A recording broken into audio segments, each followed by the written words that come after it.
Weather here at home and across Texas, just devastating images coming in tonight. A fire in San Jacinto has forced several residents from their home. Evacuations are in place for about a half-mile radius around where this pipeline fire is burning. And it's very interesting because the sound of this burning fire is loud, and it gets louder at some points, and then it settles, and then it gets louder again. This is a really cool story. He has 7 million followers on social media and is known for turning the tables on scammers. The pace and scope of President Donald Trump's ambitious agenda is in the hands of the Supreme Court. Tonight on the news feed, rain and thunderstorms starting off your week, and it's sticking around. How it can impact your morning commute. A 97-year-old veteran says instead of getting assistance from the Veterans Affairs, he's getting ignored. Yikes. So we want to hear from you on TikTok at Caroline on TV.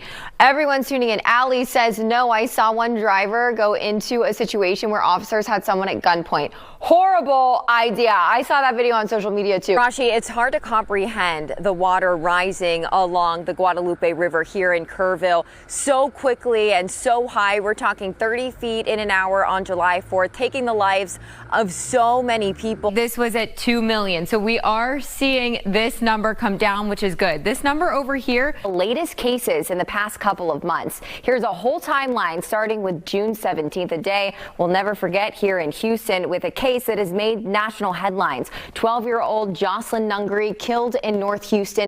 It is just so sad to hear these news updates about what's happening in the central part of the state as those catastrophic floods hit overnight. One of the biggest stories that we're following with ties here to Houston. Texas Governor Greg Abbott sounding off on his personal X account in response to this case, saying, kill kids in Texas, you get the death penalty. All day, Jonathan, I have heard stories like this. People coming outside of their house without their shoes on, no jackets, just to help people, help their neighbors who may be in need. This launches at a certain point. A capsule will detach, which has Athena, the lander, and this little machine, Grace, which you're about to hear about in this story, but you are witnessing live this rocket launching right here on Fox 26.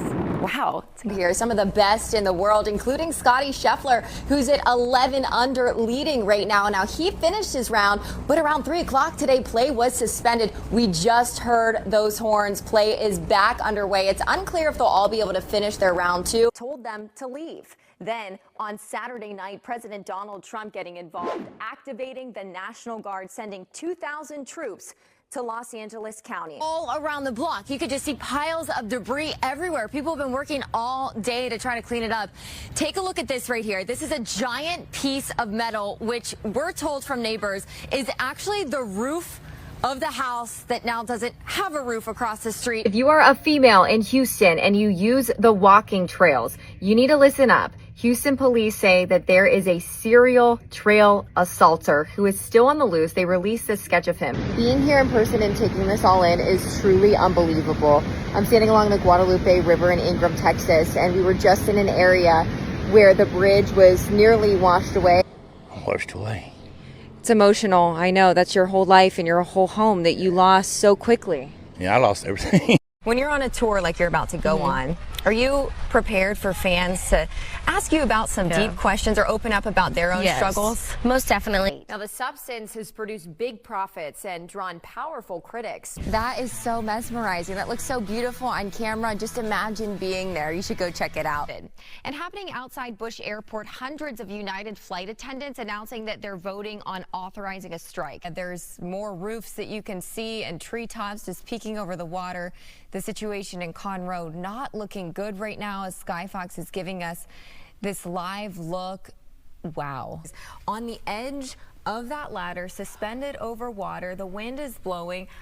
Probably some rain coming down in that area, making that extremely challenging. And it has just been such a heartbreaking story that we've continued to follow every single step of the way. 26-year-old Franklin Pena is charged with capital murder, strangling and killing Jocelyn Nungary. So I want to know from you just how effective you think protesting like this is when things seem to us as the audience to turn a bit violent. The university and what law enforcement has put in place. Do you think that they're crossing a line at these universities here, especially the ones that we're following here in Texas?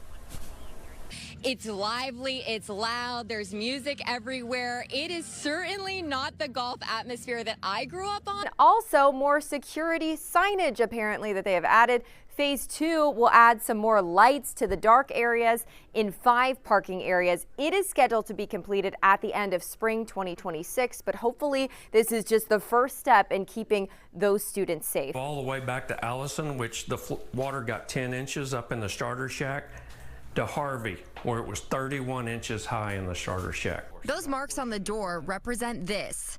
Longwood Golf Course and 3,000 homes in and around this residential community in Cypress underwater in 2017.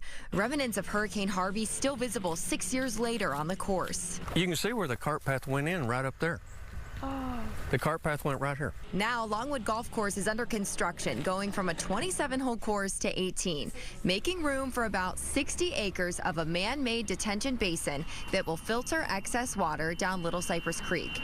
The creek will also be significantly widened to reduce flooding, one of the many projects made possible by the 2018 bond program for flood damage reduction projects. Not only will this result in 105 homes not flooding in Longwood, which is great, this will provide protection for over 3,000 homes downstream. So because Longwood and the Homeowner Association and flood control and the county worked with this neighborhood, we've created flood mitigation for over 3,000 homes. The man-made 60-acre basin that will go here on what was part of the golf course will also allow for a public park and green space to be constructed. So we have a very nice green space in the middle of our neighborhood, and now we're going to have a creek that runs through our neighborhood that doesn't flood us anymore, which is amazing. Work on the detention basin and the widening of Little Cypress Creek is already underway. As for the golf course, it will reopen this month under its new name, the Golf Club at Longwood, with reconfigured holes and a different layout, as well as an upgraded clubhouse. You know, we've always had a three-pronged approach to this. We wanted to participate in the Greater Houston's flood control. We wanted to participate in a flood mitigation program for Longwood community and the surrounding communities. And we wanted to protect our golf course, even if it was reduced from 27 to 18 holes. We've been consistent with that since day one. Well, the golf club at Longwood will open to members December 26th and to the public this spring. This is just one example of the 181 projects being done as a result of the 2018 Harris County Bond Program for Flood Control. The vibe is awesome. Walking in, we got music playing. Where have you ever seen bull riding on the golf course? This is Fan Village at the Live Golf Invitational here in Houston. I'm here with Troy. You're part of the tournament. I gotta ask you, how does Live Golf exactly work for all the fans walking in here? Absolutely. So we're a little bit different than your traditional professional golf. So one, shotgun start. So we're going to kick things off here in about an hour, 12:15 shotgun start. So for those new to golf, what does that mean? Everybody's playing and starting at the same time. So right at 12:15, you're going to see some of the best golfers in the world all teeing off. We got 5 hours of action-packed golf. And then sometimes we got some action happening after play with Macklemore tomorrow on Saturday. Macklemore is going to be performing on this big stage right over here. And if you have a ticket to the Live Golf event, you get access to the concert? Automatically, best golf in the world, along with some of the best music in the world. Let's mesh it together, and hey, why not? You can hang out in Fan Village with us and cool off and have some fun too. Well, as people are coming in, there is so many differences between a more traditional golf tournament. The guys are in shorts, they're on carts, they're split into teams. How would you sum it up for someone that's coming to watch for the first time? So we're supercharging the game of golf for a global audience. When I got to tell you, I've played the tournament course here at the Golf Club of Houston many times. It's long, it's challenging. I'm sure the greens are rolling really fast. Are we expecting to see a big showdown out here? We are going to be, I mean, you have John Rahm, you have Brooks Koepka, Bryson DeChambeau. Some people think the hottest golfer right now on the scene. So it's going to be tough out there for him. The heat will bring a whole new challenge to him as well. I love it. It's like super lively and fun. I've never been to a golf tournament where there's like DJs and music and stuff. I'm just so excited to be here. I mean, I love golf and I love the PGA, but I was excited just to see what Live was all about. Well, cell phone service on the moon, that is exactly what Intuitive Machines and Nokia are very close to accomplishing come next month. It's never been done before. I got an up-close look at the machine being built right here in Houston that will make this mission possible. We choose to go to the moon in this decade. This is Athena, a lander built at Intuitive Machines in Houston, all part of the IM-2 mission that will put cellular capabilities on the moon. We want to demonstrate that the advanced technologies that you and I use every day in our daily lives and that billions of people use and billions of devices are connected, that those same technologies, we can optimize them, we can adapt them for space applications.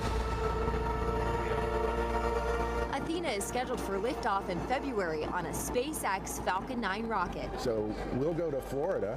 SpaceX will put us on top of their rocket. They will basically throw us to the moon. And about 30, 40 minutes after launch, we separate, and now we're on our way. And so will this be in some sort of a capsule when it's on top of the SpaceX rocket that kind of like opens up? Or? It is. That's when you look at a SpaceX rocket, you see that kind of rounded top end. That's what they call a fairing. And once they get up above the thickest part of the atmosphere, it separates.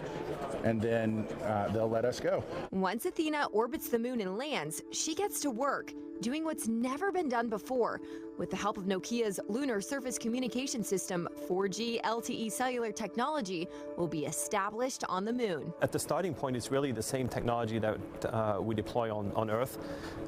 It's based on standards that allow your phone to talk to my phone anywhere in the world. But then there's a lot of engineering challenges from hardware, software integration. So we build a very small, compact network in a box that's the size of a small pizza box. So that's a challenge from a size, weight, power optimization. And then the environmental factors. We have to account for temperature, radiation, shock, vibration, acceleration. So a lot of engineering challenges from that perspective. And then this mission has no astronauts. What's the technology used now, and how is that different from what we're standing in front of? So think about it in terms of layers. What we do now is we have very large dishes around the world, 18-meter, 60-meter dishes that send radio signals to and from large radios on the lander at the moon. That's how we get most of our pictures back. That's how we get all of our telemetry back. But that's not the way you'd want to communicate if you were standing on one crater and I was standing on the edge of another crater on the moon. We wouldn't want to use a big dish at Earth to talk to each other. So what we're taking is the piece of the communication technology that'll allow us to talk to each other once we're on the surface. One step closer to making the moon a place where humans might call home. Every piece of infrastructure that we put on the moon, whether it's power generation or communications or the ability to survive the cold night, everything we do like that makes the next step easier. And so we are building up towards the day where you'll have people living on the moon permanently. That will happen in the next 10 years. The IM-2 Athena mission will have a 4-day launch window beginning no sooner than February 26th.